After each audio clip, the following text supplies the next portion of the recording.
제가 지난주에 카톡으로 메시지를 하나 받았어요. 근데 그 메시지에 이렇게 돼 있었습니다.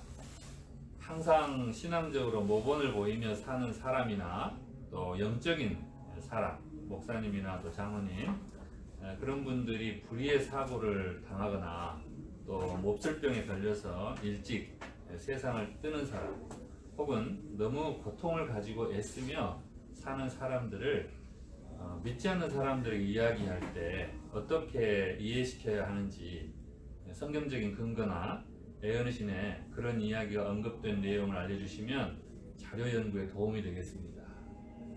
저희 워싱턴 지구 목사회 우리 단톡방에 어떤 목사님이 그분이 딱 한 분 우리 교회를 다니세요. 나머지 가족들은 다 불신자예요. 근데 우리 교회에 나오시는 딱 그 한 분이 몹쓸 병에 걸렸어요. 그런데 그 가족들과 함께 그분 병상을 찾아서 말씀을 전해야 되는데 무슨 말을 해야 될지, 그 가족들을 대상으로 무슨 말을 해야 될지 고민이 나고 좀 도움을 달라고 해서 제가 얼른 우리가 오늘 배우게 될 예레미야가 3장 말씀을 주시면 좋겠다, 이렇게 답을 드렸습니다.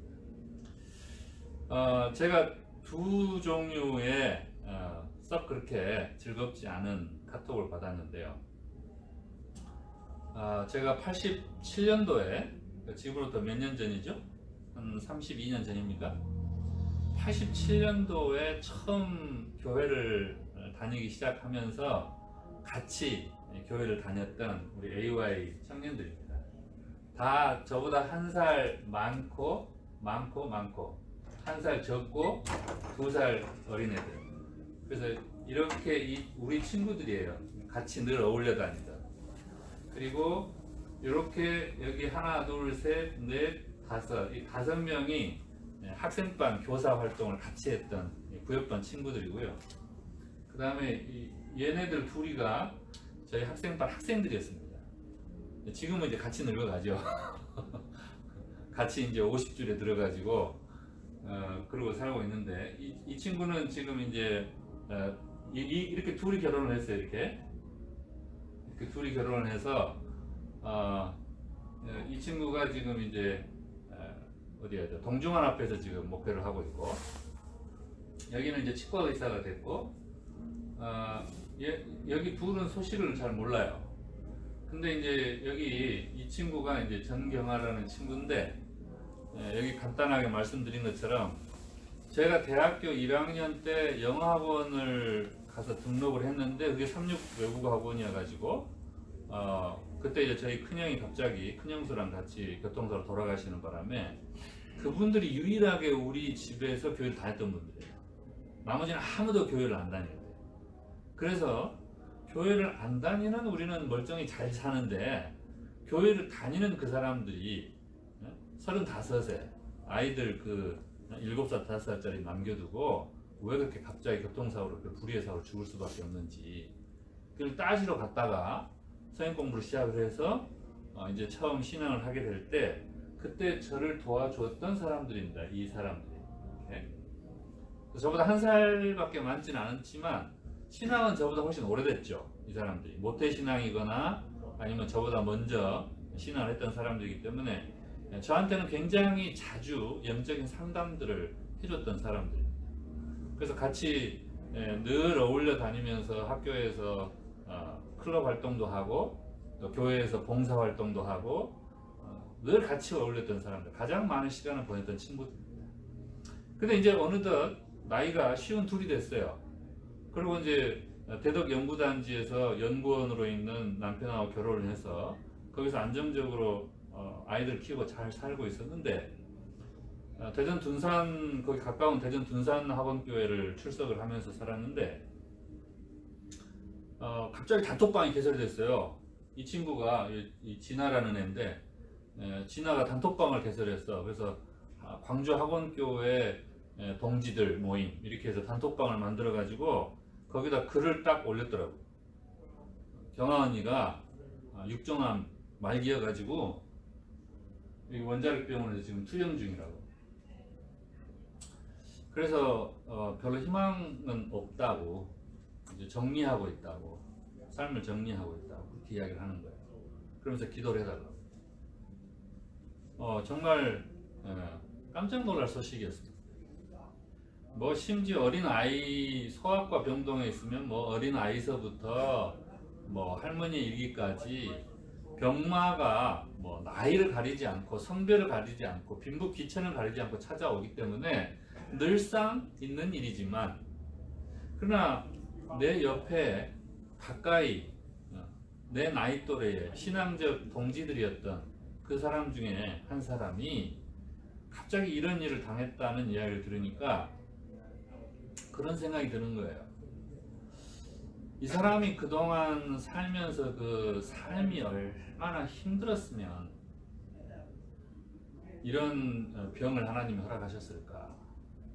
또 그가 이 육종암이라고, 저는 무슨 병인지 모르겠어요. 아마 육종암이라는 것이 종양이 이렇게 피부나 또는 근육에 크게 발생하는, 점점 이렇게 그 부위가 커지는 그런 아마 암 중에 하나가 아닌가, 이제 그렇게 생각이 드는데, 성격을 알아요. 제가 이 사람 성격이 어떤 성격인지를 알고, 또 대인관계를 어떻게 하는지도 제가 알아요. 남에게 절대로 싫은 소리를 못하는 사람이에요. 또 남이 뭔가를 부탁하면 잘 거절 못해요. 그리고 뒤에서 혼자 뭐하는 스타일이에요? 뒤에서 혼자 삭히는 스타일이에요. 그러니까 그 사람이 얼마나 힘들었을지, 저도 가끔 이제 그 페이스북이나 또는 문자로, 제가 미국에 있을 때도 계속 연락을 했었거든요. 본인이 이제 힘든 게 있으면 이 사람 때문에 내가 교회에서 너무 스트레스 받는다, 힘들다, 이런 이야기를 가끔 했었는데, 그 성격 자체가 그러니까 상당히 이렇게 스트레스를 많이 받는 그런 성격이에요. 그래서 하나님이 우리의 삶이 너무 힘들 때는 그 사람을 위해서 빨리 쉬게 하실 수도 있겠구나. 그 사람의 남은 여생이 더 즐거운 일이 많고 더 행복할 일이 많고, 그렇다면 또 그 사람이 그 사람을 통해서 주변에 구원해야 할 영혼들이 더 많이 있다면 그러실 수도 있겠지만, 그러나 하나님이 그의 삶이 너무 힘들어서 쉬게 하실 것 같으면 그렇게 하실 수도 있겠구나. 그래서 주 안에서 잡는 자들이 복이 있다 라고 하는 그 말씀이 이런 의미일 수도 있겠구나, 뭐 그런 생각이 들었어요. 우리가 때때로 여러 우리 주변에 또 나 자신에게 예상치 못한 이런 일들이 일어날 때 우리의 믿음이 흔들릴 때가 참 많습니다. 오늘 우리 에레미야 애가 3장에 이 에레미야가 겪고 있는 일들에 대하여 에레미야는 이렇게 이야기합니다. 같이 한번 읽어보시죠. 시작. 주께서 우리를 뭇 민족 가운데서 쓰레기와 오물더미로 만드셨으므로 우리에게 남은 것은 두려움과 함정과 파멸과 폐허뿐입니다. 내 백성의 고성이 파멸되니 나의 눈에서 눈물이 냇물처럼 흐릅니다. 도성에 사는 모든 여자가 겪는 일을 보니 내 마음은 슬픔을 달랠 길이 없습니다. 까닭 없이 내 대적이 된 자들이 새를 사냥하듯 나를 쫓습니다. 그들이 나를 산채로 구덩이에 쳐넣고 돌을 막아서 못 나오게 하였습니다. 물이 내 머리 위로 넘쳤으므로 나는 이제 죽었구나 하고 생각하였습니다. 내 원수들이 온종일 나를 헐뜯고 모함합니다. 그들은 안지나 서나 늘 나를 비난합니다. 여러분, 유대인들이 역사적으로 그 주변 아랍인들이나 또는 순혈주의를 주장했던 파시스트들에 의해서 쓰레기와 오물더미로 여겨지던 때가 참 많았습니다. 그것이 비단 불과 100년도 안 된 그런 시절에도 있었고요. 지금 에레미야가 살고 있었던 지금으로부터 2500년 전에도 그와 같은 일이 있었습니다. 남자들은 전쟁터에 나가서 자기 자신을 지킬 최소한의 무기라도 있었죠. 근데 여자들과 아이들은 뭐예요? 자신을 방어할 수 있는 아무런 무기도 없이 그냥 창칼을 든 사람들에게 무자비하게 당하는 수밖에 없는 거예요. 제가 그런 유대인들의 학살에 대한 기록들을 찾아보니까 뭐 사진이 잘 보이실지는 모르겠습니다만은 2차 세계대전 당시에 있었던 이 학살 장면들입니다. 이 여자들이죠. 다 여자들하고 아이들을 이렇게 세워놓고 여기 지금 시체들이 보이시죠? 구덩이를 호수 근처, 그러니까 호수 뚝이죠. 그 뚝 바로 뒤에다가 이렇게 1km 정도의 구덩이를 파놓고 그 지역에 살고 있는 유대인들 수천 명을 이렇게 학살을 하는 거예요. 세워놓고 옷을 벗긴 다음에 여기에서 총을 쏘면 바로 이렇게 떨어져서 묻어버리는 거예요.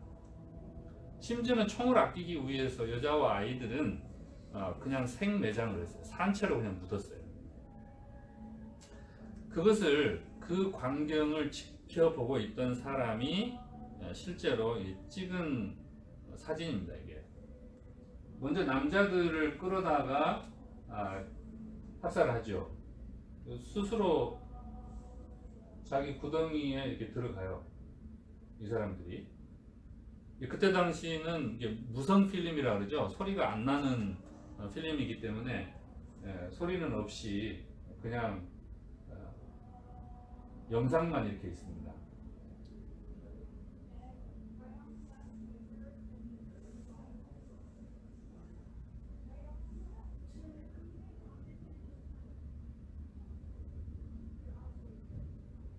이 사건이 벌어졌던 이 지역에서 그 해당 지역의 유대인의 3분의 2 이상이 하루에 이렇게 다 죽었어요. 그래서 우리가 아는 것처럼 약 600만 명이 세계 2차 대전 때 유대인들이 학살이 됐다 이렇게 이야기를 하는데 2600년 전부터 또 예수님 당시 AD 70년에도 똑같은 일이 있었죠. 또 지금 최근 100년 전에도 이와 같은 일들이 있었어요. 끊임없이 그들의 종교적인 아이덴티티 때문에 이 사람들이 주변 아랍인들이나 또 다른 강대국들에 의해서 자신들의 그 신앙을 지키고자 하는 그 노력들 덕분에 이와 같은 학살들을 당하게 됩니다. 에레미야는 그런 상황에서 자기 자신을 어떻게 인식하는가? 스스로에 대해서 이렇게 이야기합니다. 한번 읽어보시죠. 시작. 여호와의 분노의 매로 말미암아 고난당하는 자는 나로다. 나를 이끌어 어둠 안에서 걸어가게 하시고 빛 안에서 걸어가지 못하게 하셨으며 종일토록 손을 들어 자주 나를 치시는도다. 나의 살과 가죽을 쇠하게 하시며 나의 뼈들을 꺾으시고 고통과 수고를 쌓아 나를 애우셨으며 나를 어둠 속에 살게 하시기를 죽은 지 오랜 자 같게 하셨도다. 내가 부르짖어 도움을 구하나 내 기도를 물리치시며 스스로 이르기를 나의 힘과 여호와께 대한 내 소망이 끊어졌다 하였다. 하나님을 믿고 그분을 의지하고 하나님이 스스로 고백하시는 것처럼 그분이 남편이고 우리가 아내라고 하셨는데, 그래서 하나님과 우리의 관계를 마치 부부관계처럼 말씀하셨는데 남편이 아내를 어떻게 하는 거예요 지금? 자주 나를 친다 이 말이에요. 살과 가죽을 쇠하게 하고 뼈를 꺾고 고통과 수고를 쌓아서 나를 애워싸고. 여러분 그런 남편하고 얼마나 사실 수 있겠어요? 네? 못 살아요? 그거 어떻게 해야 돼요 그러면? 헤어져야 돼요. 좋은 시절에는 좋다고 같이 살다가 시절이 나빠지면 저 사람 변했다고 나빠졌다고 그냥 헤어져 버리면 되는 거예요? 아마 에레미야가 대표적으로 이렇게 고백을 했겠지만 그들이 당하는 그 모든 일들에 대하여 여호와의 분노의 매로 말미암아 자신이 고난당한다고 스스로의 상황을 인식했다면 원인이 누구한테 있는 거예요? 이 고통의 원인이 지금 자신의 대적들에게 있는 게 아니고 그 대적들을 막아주지 않고 오히려 그 대적들을 매로서 이용해 가지고 나를 치시는 그 하나님께 이 모든 고난과 고통의 원인이 있다 이렇게 생각할 거 아닙니까? 그죠? 그럼 방금 우리 김학생 이야기한 것처럼 어떻게 해야 돼요? 에이 이제 어떻게 해야 돼?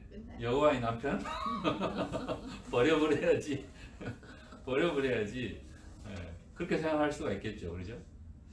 자, 아마 여기 지금 에레미야가 한 말 가운데도 그런 뉘앙스가 있어요. 여기 보면 자, 내가 여기서부터 한번 읽어보시죠. 시작. 내가 부르짖어 도움을 구하나 내 기도를 물리치시며 스스로 이르기를 나의 힘과 여호와께 대한 내 소망이 끊어졌다 하였도다. 이 사람에 대해서 더 이상 희망이 없다. 내가 저 사람을 도저히 어떻게 할 힘이 이제는 더 이상 남아있지가 않다. 변화될 어떤 그런 희망이 없어요. 내가 그렇게 도와달라고 같이 살고 싶으니까 나 좀 도와달라고 그렇게 기도를 했는데 다 뭐 해버렸어요? 물리쳐버렸어요. 정말 절망적인 상태죠. 더 이상 관계를 계속 가져가야 될지 말아야 될지 고민이 되는 그런 상황입니다. 그가 이런 고통 가운데에서 계속 하는 말이 뭐냐면 내가 이 상황에 대해서 계속 생각했다는 거예요. 생각하고 고민하면서 이런 고난이 올 때 내가 어떻게 할 것인가, 그러니까 이렇게 스스로의 어떤 해법들을 찾아가 봅니다. 읽어보시죠. 시작. 내가 겪은 이 고통, 쓴 쑥과 쓸개즙 같은 그 고난을 잊지를 못한다. 잠시도 잊을 수 없으며 그러므로 울적한 마음을 거는 길이 없다. 그러나 마음속으로 곰곰이 생각하며 오히려 희망을 가지는 것은 주의 한결같은 사랑이 다함이 없고 그 긍휼이 끝이 없기 때문이다. 하나님이 이방의 매를 들어서 나를 자주자주 치시고 내 가죽과 몸을 쇠하게 하시고 나를 이렇게 힘들고 지치게 하셨는데 그건 내가 그 고통을 당할 때에 언뜻 든 생각이었고 곰곰이 생각을 해보니까 희망이 더 이상 없다고 생각했는데 희망이 어때요? 생기는 거예요. 어디서요? 주의 한결같은 사랑이 다함이 없고 그 긍휼이 끝이 없기 때문이다. 그가 이 생각에 다다랐습니다. 과거에 그가 하나님의 사랑을 경험한 적이 없고 그분이 자신에 대하여 불쌍히 여겨주셨던 그 경험을 한 적이 없다면 에레미야가 이 생각에 이르지를 못했겠죠. 그죠? 그러나 지금 상황뿐만 아니라 과거의 상황들까지 다 곰곰이 되짚어 보니까 결론이 주의 한결같은 사랑이 다함이 없고 그 긍휼이 끝이 없다라고 하는 생각이 들었어요. 그래서 스스로에게 말하는 겁니다. 자, 뭐라고 말하는지 한번 읽어보시죠. 시작. 주의 사랑과 긍휼이 아침마다 새롭고 주의 신실이 큽니다. 주는 내가 가진 모든 것 그러하게 주께 내 희망을 건다. 지금 현재 내가 가지고 있는 전부가 뭐밖에 없어요? 주님 한 분밖에 없다는 말이에요. 자기에게 대적을 물리칠 수 있는 힘도 없고 자기를 지켜줄 수 있는 동지들도 없고 자기 스스로가 자기를 보호하기 위해서 자기가 갖출 수 있는 게 아무것도 없는데 내가 딱 한 가지 있는데 그게 뭐예요? 주님밖에 없다는 거예요. 내가 가진 모든 것이 주님 한 분밖에 없다는 거예요. 그래서 다른 데 내가 소망을 둘 데가 없고 내가 소망을 둘 수 있는 딱 한 군데가 뭐밖에 없어요? 주님밖에 없어요.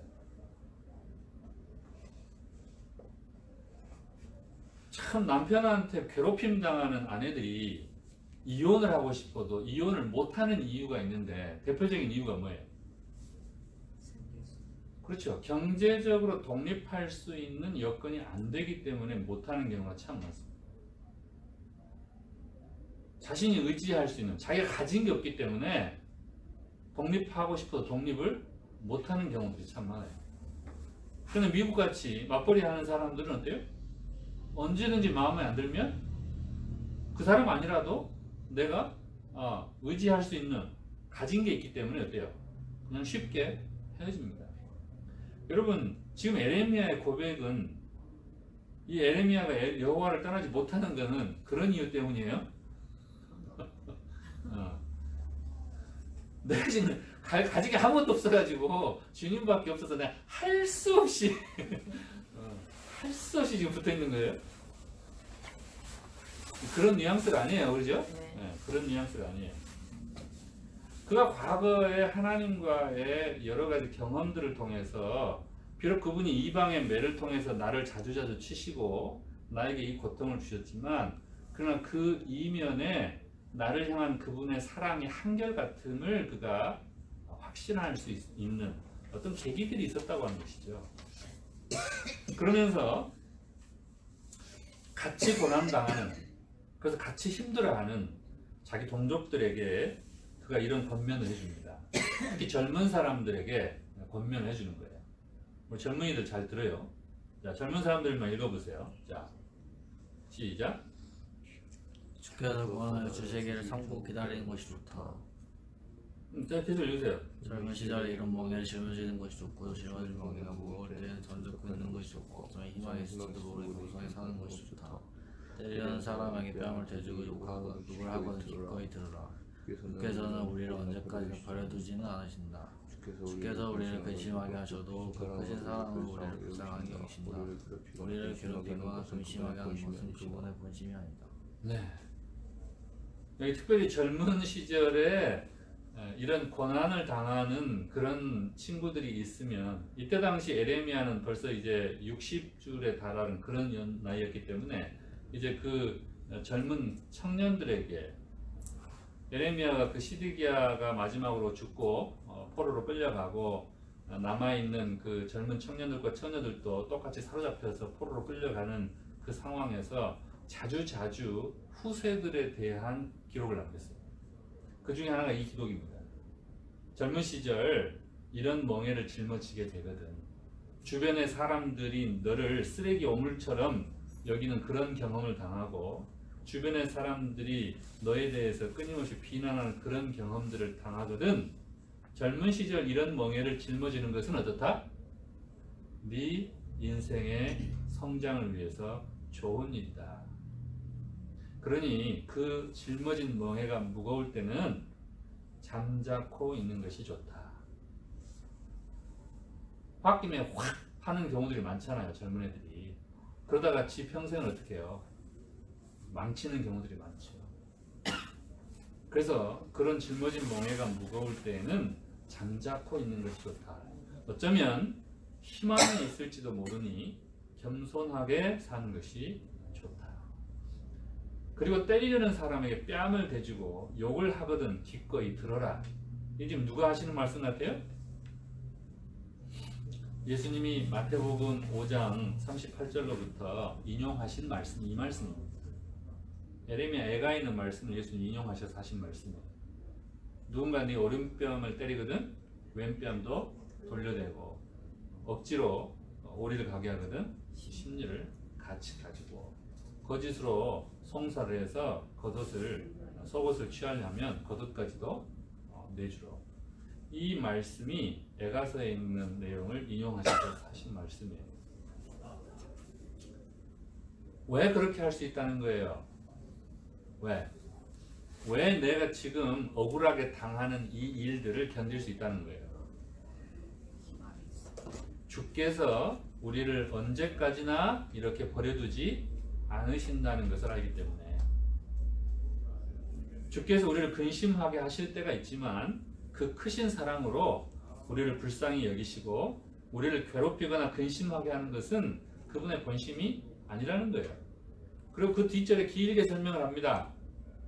내가 경험하는 이 땅의 수많은 부조리들과 부당한 일들, 그걸 하나님이 심판하시지 않겠냐 그 말이에요. 언젠가 그걸 하실 것이다 그 말이죠. 그걸 다 지켜보고 있다는 거예요. 그래서 희망이 있을지도 모르기 때문에 이런 무거운 멍해를 네가 젊은 시절 짊어져 보는 것이 너한테는 뭐다? 좋은 일이다. 오히려 그것이 너로 하여금 희망이 있게 만들고 너를 더 겸손하게 사는 법을 가르쳐 줄 수 있기 때문에 너에게 그것이 더 좋을 수 있다 라고 이야기를 합니다. 하나님께서는 우리에게 세 가지의 약속을 주셨어요. 자, 야고보서 5장 13절 같이 읽어보시죠. 시작. 너희 중에 고난당한 자가 있느냐 그는 기도할 것이요. 자, 그 다음에 시편 140편 12절요. 시작. 내가 은혜와 여호와는 고난당하는 자를 변호해 주시며 궁핍한 자에게 정의를 베푸시리라. 그 다음에 히브리서 2장 18절입니다. 그가 시험을 받아 고난을 당하셨은즉 시험 받는 자들을 능히 도우실 수 있느니라. 여러분, 누군가의 고난을 우리가 보게 될 때, 또 내 자신에게 원치 않는 고난이 임하게 됐을 때에 이 세 가지의 약속을 기억하시기 바랍니다.